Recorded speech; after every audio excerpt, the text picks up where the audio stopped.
حضرت اکرمہ رضی اللہ عنہ فرماتے ہیں کہ ایک ملک کا بادشاہ بہت ظالم اور کنجوس تھا۔ اس نے اپنے ملک میں یہ اعلان کر دیا کہ کوئی بھی کسی فقیر یا مسکین پر کوئی چیز نہ صدقہ کرے، کوئی کسی غریب کی مدد نہ کرے۔ اگر کسی نے ایسا کیا تو میں اس کا ہاتھ کاٹ دوں گا۔ یہ خبر سن کر لوگوں میں سنسنی مچ گئی۔ اب ہر کوئی صدقہ دینے سے ڈرنے لگا۔ ایک دن ایک فقیر مجبور ہو کر ایک عورت کے پاس آیا اور کہا، اللہ کی رضا کی خاطر مجھے کچھ کھانے کے لیے دے دو۔ عورت بولی، ہمارے ملک کے بادشاہ نے اعلان کیا ہے کہ جو کسی کو صدقہ دے گا اس کا ہاتھ کاٹ دیا جائے گا۔ فقیر نے کہا، تو مجھے اللہ عز و جل کی رضا کی خاطر کوئی کھانے کی چیز دے دو۔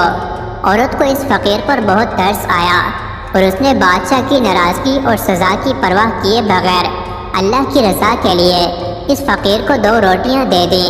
فقیر دعائیں دیتا ہوا وہاں سے چلا گیا۔ جب بادشاہ کو معلوم ہوا تو اس نے عورت کی طرف اپنے سپاہی بھیجے اور عورت کے دونوں ہاتھ کاٹ دیے گئے۔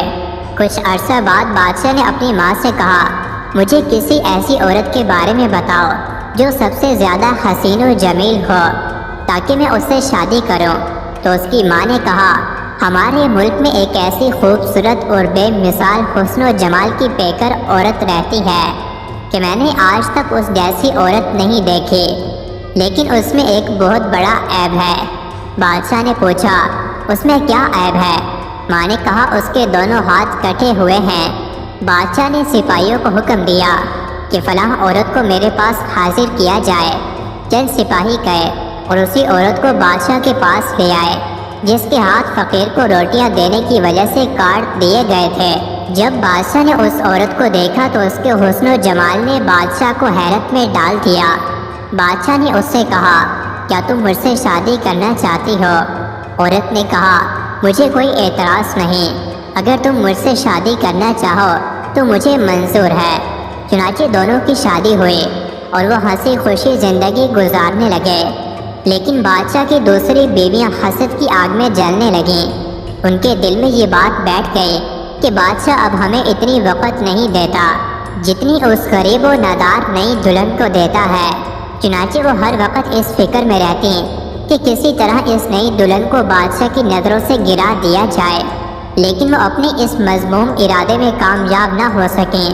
پھر اچانک بادشاہ کسی محاذ پر روانہ ہو گیا اور وہاں اسے کافی دن دشمنوں سے لڑنا پڑا۔ بادشاہ کی بیویوں کو یہ بہت اچھا موقع مل گیا۔ انہوں نے بادشاہ کو خط لکھا کہ تمہارے پیچھے سے تمہاری نئی دلہن نے تمہاری عزت کو داغدار کر دیا ہے اور وہ بدکارہ ہو گئی ہے، اور اس بدکاری کے نتیجے میں اس کے ہاں بچہ بھی پیدا ہوا ہے۔ جب بادشاہ کو یہ خط ملا تو وہ آگ بگولا ہو گیا۔ اس نے فوراً اپنے قاصد کو یہ پیغام دے کر اپنی والدہ کے پاس بھیجا کہ اس بدکار عورت کو اس کے بچے سمیت میرے ملک سے نکال دو، اس کے گلے میں کپڑا باندھ کر بچہ اس میں ڈال دو اور انہیں کسی جنگل میں چھوڑ دو۔ اس کی ماں نے ایسا ہی کیا اور اس کے گلے میں کپڑا ڈال کر بچہ اس میں ڈال دیا۔ پھر اسے ملک سے دور ایک جنگل میں چھوڑ دیا گیا۔ اب وہ بیچاری تنہا جنگل میں رہ گئی، لیکن اسے اپنے رب عز و جل سے کسی قسم کا کوئی شکوہ نہ تھا۔ وہ اس کی رضا پر راضی تھی۔ وہ بیچاری اسی طرح جنگل میں گھومتی رہی۔ پیاس کی شدت نے اسے پریشان کر رکھا تھا۔ آخر اسے دور ایک نہر نظر آئی۔ وہ نہر پر گئی اور جیسے ہی پانی پینے کے لیے جھکی تو اس کا بچہ گہرے پانی میں جا گرا اور ڈوبنے لگا۔ جب عورت نے اپنے بچے کو ڈوبتا دیکھا تو وہ رونے لگی۔ اتنے میں اس کے پاس 2 خوبصورت نوجوان آئے اور اس سے پوچھا، تم کیوں رو رہی ہو؟ اس نے کہا، میں پانی پینے کے لیے جھکی تو میرا بیٹا اس نہر میں گر کر ڈوب گیا، میں اس کے غم میں رو رہی ہوں۔ ان خوبصورت نوجوانوں نے پوچھا، کیا تو چاہتی ہے کہ ہم تیرے بچے کو نکال لائیں؟ عورت نے بےتاب ہو کر کہا، ہاں میں چاہتی ہوں کہ اللہ عز و جل مجھے میرا بچہ واپس لوٹا دے۔ ان نوجوانوں نے دعا کی اور اس کا بچہ نکال کر اسے دے دیا۔ پھر انہوں نے پوچھا، اے رحم دل عورت، کیا تو چاہتی ہے کہ تیرے ہاتھ تجھے واپس کر دیے جائیں اور تو ٹھیک ہو جائے؟ اس نے کہا، ہاں میں چاہتی ہوں۔ چنانچہ ان دونوں نوجوانوں نے دعا کی اور اس کے دونوں ہاتھ بالکل ٹھیک ہو گئے۔